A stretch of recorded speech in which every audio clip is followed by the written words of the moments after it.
नमस्कार, मैं सतेंद्र कुमार। और चलिए आज बात करते हैं बिहार के दूसरे चरण की वोटिंग के ऊपर। जैसा कि आपको पता होगा कि आज 11 नवंबर है और बिहार के 20 जिलों के 122 विधानसभा सीटों पर आज वोट डाले जा रहे हैं। सुबह 7 बजे से वोटिंग शुरू हो गई है और जिस तरह मतदान केंद्रों पर भीड़ दिख रहा है तो काफ़ी लोगों के बीच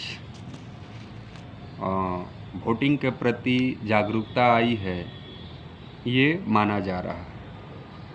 लेकिन आज की वोटिंग से पहले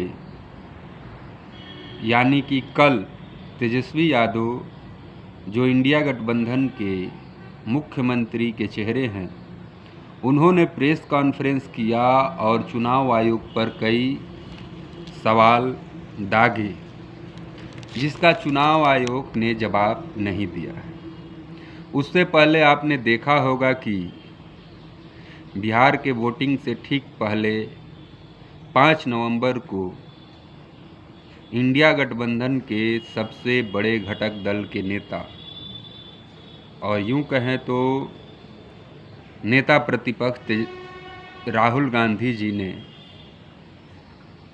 हरियाणा को लेकर कई सारे सवाल उठाए थे कि हरियाणा के चुनाव में किस तरह से 25 लाख अतिरिक्त मतदाता जोड़े गए और एक ब्राज़ीलियन मॉडल का चर्चा किया कि उसका कैसे 22 जगहों पर वोटर लिस्ट में नाम आ गया, एक महिला का 263 जगहों पर नाम आ जाना, किसी का 223 जगहों पर नाम आ जाना, एक मकान में 500 लोगों को रहना।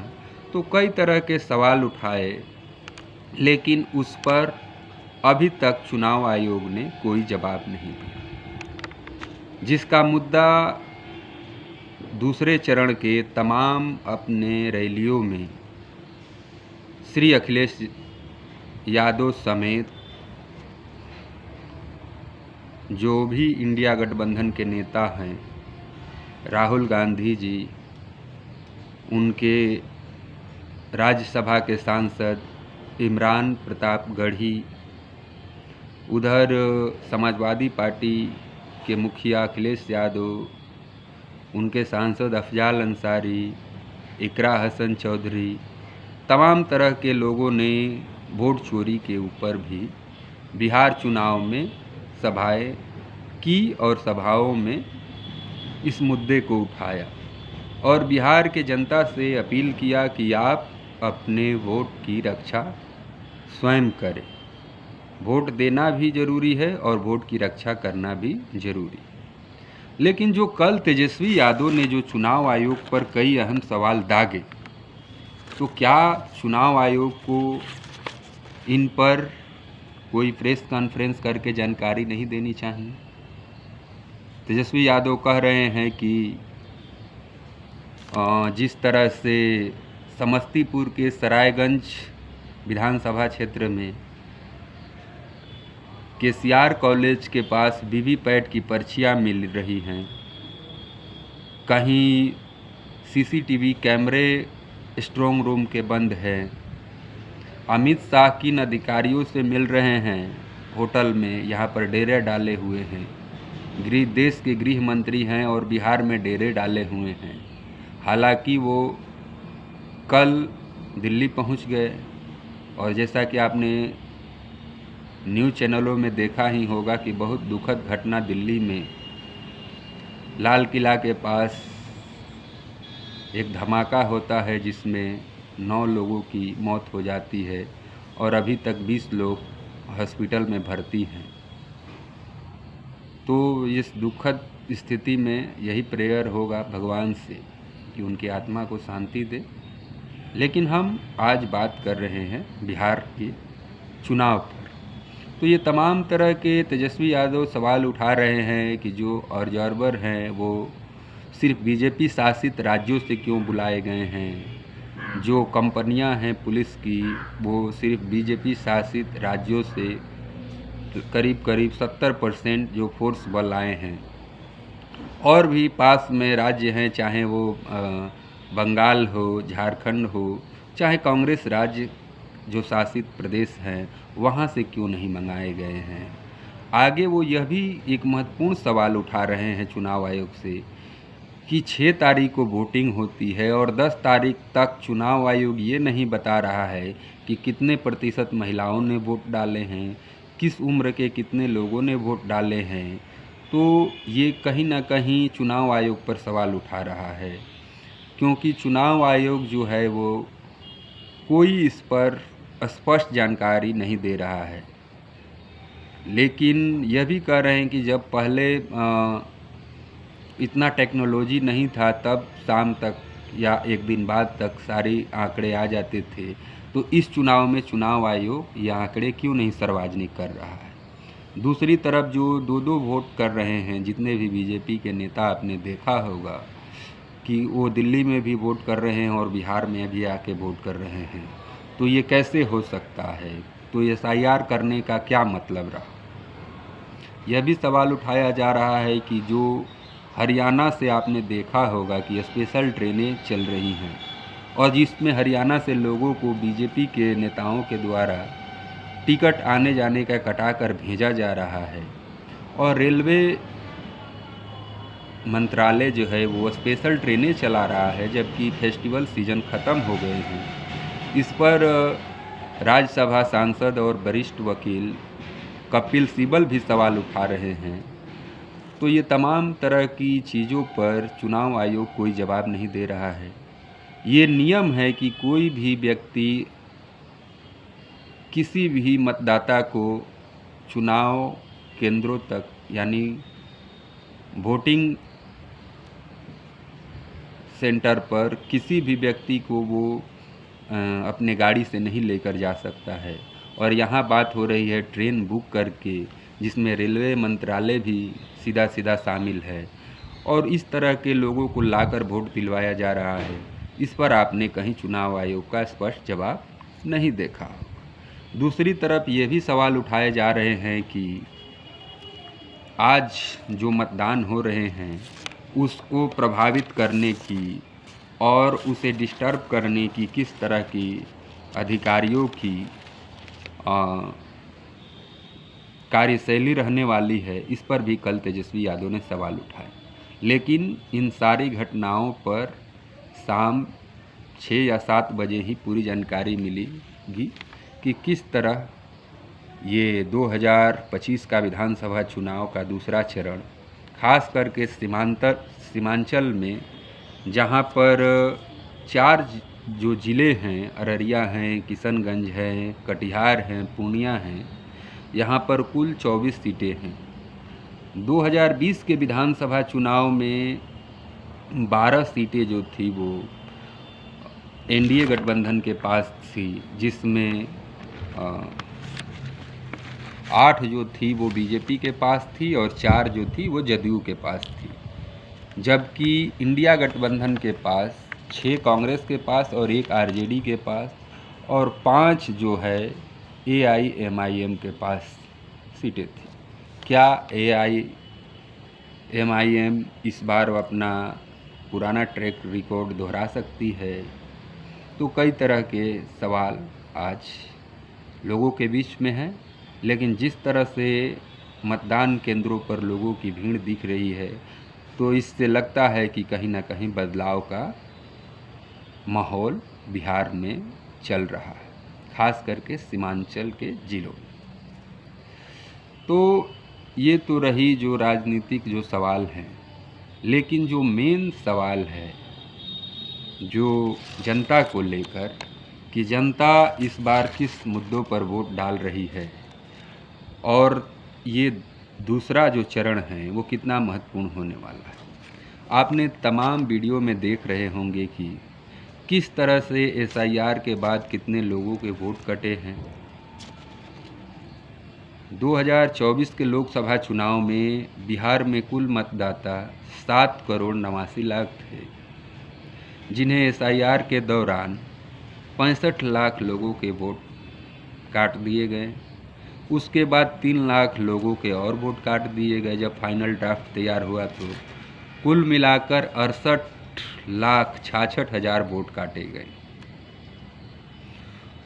लेकिन दूसरे चरण के जितने भी एनडीए के नेताओं ने रैलियां किया, उसमें तमाम बातें कही कि घुसपैठिए हैं, सिर्फ घुसपैठिए बिहार में इतने बढ़ गए हैं कि लोगों की नौकरी ले रहे हैं, और जो भी सरकार के द्वारा योजनाएं दिया जा रहा है, चाहे वो राशन का हो, चाहे जो भी चीज़ें हो, उसमें घुसपैठिए कब्जा किए हों।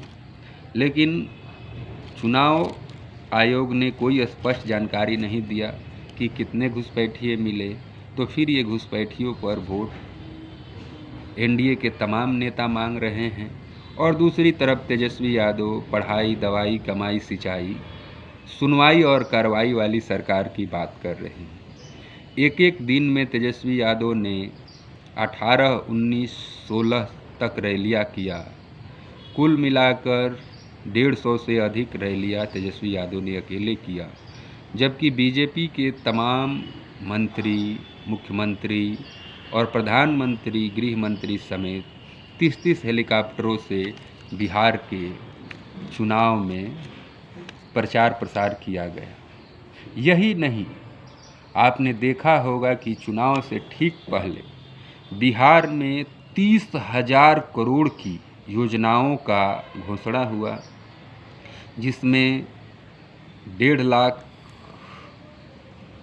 युवाओं के जो बात कही गई कि जो बेरोजगार हैं उनके खाते में 1-1 हज़ार बेरोजगारी भत्ता जाएगा, 125 यूनिट बिजली फ्री कर दी गई, जो बुजुर्ग हैं उनको वृद्धा पेंशन था जो 400 से बढ़ाकर 1100 कर दिया गया, जो 1,41,00,000 महिलाएं थी उनके खाते में 10-10 हज़ार रुपये चुनाव से पहले और चुनाव के घोषणा होने के बाद भी भेजे जा रहे थे। इस पर चुनाव आयोग ने कोई कार्रवाई नहीं किया। तो दूसरी तरफ सत्ता के द्वारा 30,000 करोड़ का योजनाएं, यानी यूँ कहें तो डायरेक्ट खाते में पैसे डाल दिए गए, और उसके इस माहौल को जो राष्ट्रीय मीडिया है बता रही है कि सरकार के खिलाफ कोई एंटी इनकम्बेंसी नहीं है, बल्कि प्रो इनकम्बेंसी है। मतलब सरकार के पक्ष में लोग जो भी वोट डाल रहे हैं, चाहे वो पहले चरण हो चाहे दूसरे चरण में लोग डालेंगे।